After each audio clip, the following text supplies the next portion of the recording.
ஆச்சி மசாலா. எந்த சமையலும் ருசி தேடும் ரகசியம் 20 ரூபாய். Periyar Maniamma Institute of Science and Technology, Tanjavur. Mechanical engineering with specialization in energy engineering, robotics and industrial automation. உறுப்பினர் திருமதி பிரேமலதா விஜயகாந்த் அவர்கள்.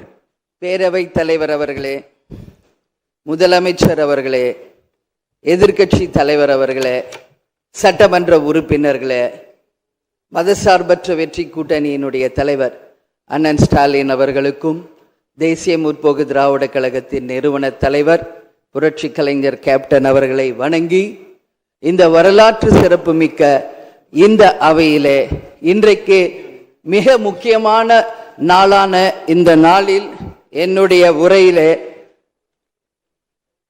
நேற்றே முதலமைச்சர் அவர்களுக்கு இன்றைக்கு பெரும்பான்மையை நீங்கள் நிரூபிக்க வேண்டும் என்று என்னுடைய வாழ்த்துக்களை நேற்றே நான் பதிய வைத்திருக்கிறேன். அதே போல முதலமைச்சர் அவர்கள் செய்த நல்ல விஷயங்களையும் நாம் பாராட்டி இருக்கிறோம். எதிர்கட்சிகளை எதிரி கட்சியாக நினைக்காமல் அனைவரையும் சந்தித்து அரசியலில் ஒரு மாண்பையும் மரபையும் நீங்க ஏற்படுத்தியிருக்கீங்க, வரவேற்கத்தக்கது. அதுபோல உங்களுடைய முதல் அறிவிப்பிலேயே சிங்கப்படை பெண்களை பாதுகாக்கவும், அதே போல மதுக்கடைகளை மூடுவோம் என்று சொன்னதும் மக்களால் வரவேற்கப்பட்டது. அந்த வகையில் முதலில் 717 மதுக்கடைகளை மூடியது ஒட்டுமொத்த தமிழக மக்களால் வரவேற்கப்பட்டது. கோவில்கள் மற்றும் பள்ளி வளாகங்கள் அருகில் இருந்த மதுக்கடைகளை முதல் முறையாக நம்ம ஃபர்ஸ்ட் ஸ்டெப்ல இன்னைக்கு மூடியிருக்கோம். அடுத்தது இன்றைக்கு மீனவர்களை பாதுகாக்க ஒரு அறிவிப்பு அரசாங்கத்தின் மூலம் வந்திருக்கிறது. அதையும் தேமுதிக வரவேற்கிறது. இதையெல்லாம் இருப்பினும் முதல்வர் அவர்களே, நீங்கள் அன்றைக்கு பதவியேற்ற அன்றைக்கு சொன்னது உங்களுடைய ஆட்சி வெளிப்படையான ஆட்சியாக இருக்கும், மக்களுக்கும் தமிழ்நாட்டுக்கும் ஒரு முன்னுதாரணமான ஆட்சியாக இருக்கும் அப்படின்னு தான் நீங்க அன்னைக்கு சொன்னீங்க.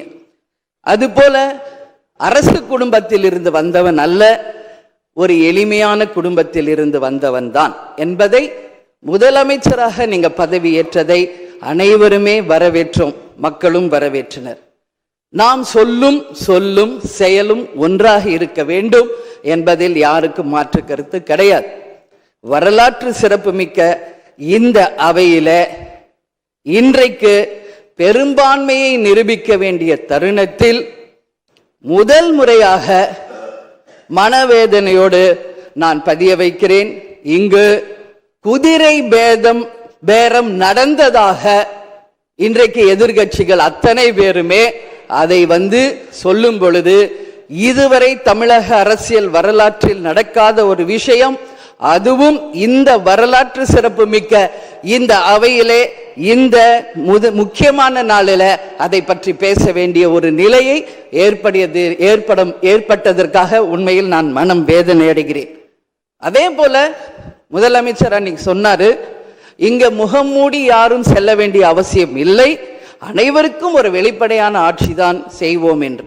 அப்படி இருக்கையில் முதல்வர் அவர்களை சந்திக்க யார் முகத்தை மூடிக்கொண்டு அன்று வாகனத்தில் சென்றார்கள் என்பதை நிச்சயமாக மக்களுக்கு தெரியப்படுத்த வேண்டும் என்பதை இந்த நேரத்திலே நான் கேட்டுக்கொள்கிறேன்.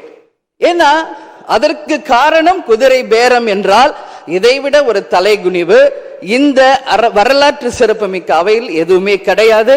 நிச்சயம் முதல்வர் அதற்கு பதில் சொல்வார் என்று நான் எதிர்பார்க்கிறேன். அதே போல அரசு குடும்பத்தில் இருந்து நான் வந்தவன் இல்லை என்று முதல்வர் சொல்லும் பொழுது வரவேற்றார்கள் அனைவரும். ஆனால் இன்றைக்கு அவருடைய ராஜகுருவாக இருப்பவரை மிஸ்டர் ரத்தன் பண்டிட் என்பவரை அரசியல் சிறப்பு அதிகாரியாக அரசு வேலையில் அமர்த்தியதை ஒட்டுமொத்த தமிழக மக்கள் சார்பாக வன்மையாக இந்த வரலாற்று சிறப்பு மிக்க அவையில் நான் அதை குறிப்பிட கடமைப்பட்டிருக்கிறேன். அப்படி உங்களுக்கு ராஜகுருவா இருந்தா உங்க பர்சனலா அவரை வச்சுக்கணும். பட் அவரை அரசு உயர் பதவியில கொண்டு இளைஞர்களை நம்பி மக்கள் வாக்களிச்சிருக்காங்க. இந்த இளைஞர்களுக்கு நீங்கள் என்ன உதாரணத்தை சொல்கிறீர்கள், என்ன வரலாற்றை நீங்கள் சொல்ல விரும்புகிறீர்கள், வருங்கால இளைஞர்களுக்கும் எதிர்காலத்திற்கும் இதன் மூலம் என்ன மெசேஜ் நீங்க சொல்றீங்க அப்படிங்கறத நிச்சயம் தெளிவுபடுத்தணும். ஏன்னா இன்னைக்கு மக்கள் ஜனநாயகத்தை நம்பி இளைஞர்கள் கையில ஆட்சியை கொடுத்திருக்கிறார்கள். அப்போ வருங்காலம் இளைஞர்களும் வருங்காலத்திற்கும் இந்த அரசு ஒரு முன் உதாரணமா இருக்க வேண்டும் என்பதுதான் என்னுடைய ஒரு கோரிக்கை என்பதை இந்த நேரத்தில் நான் ஆணித்தரமாக பதிய வைக்கிறேன். அது மட்டும் கிடையாது, இந்த ஆட்சி மக்களுக்கான ஒரு நேர்மையான ஆட்சியா இருக்கணும். ஜனநாயகத்தின் மீதும் மக்கள் மீதும் நம்பிக்கை கொண்டு மக்கள் தீர்ப்பே மகேசன் தீர்ப்பு என்று சொல்லக்கூடிய அளவு எதிர்காலத்தில் இந்த ஆட்சி நிச்சயமாக இளைஞர்களுக்கும் எதிர்காலத்திற்கும் நல்ல வகையில எடுத்துக்காட்டாக இருக்க வேண்டும் என்று கேட்டுக்கொண்டு, நான் சார்ந்த இயக்கமான தேசிய முற்போக்கு திராவிட கழகத்தின் சார்பாகவும் எங்கள் நிறுவன தலைவர் அன்பு தலைவர் கேப்டன் அவர்களை வணங்கி விடைபெறுகிறேன். நன்றி, வணக்கம். நக்கீரன் டிவிக்கு சப்ஸ்கிரைப் செய்யுங்கள். உங்கள் ஆதரவே எங்கள் பலம். ஆசிரியர்களுக்கு நண்பனாகவும் மாணவர்களுக்கு ஆசானாகவும் திகழும் தேர்வு வழிகாட்டி. ஒவ்வொரு பாடத்திற்கும் அனுபவமிக்க ஆசிரியர்களின் துல்லியமான தெளிவான விடைகள். CNC இருக்கு, தேர்வு பயம் எதற்கு? இது தீரன் பப்ளிஷிங் ஹவுஸ் விற்பனை வெளியீடு.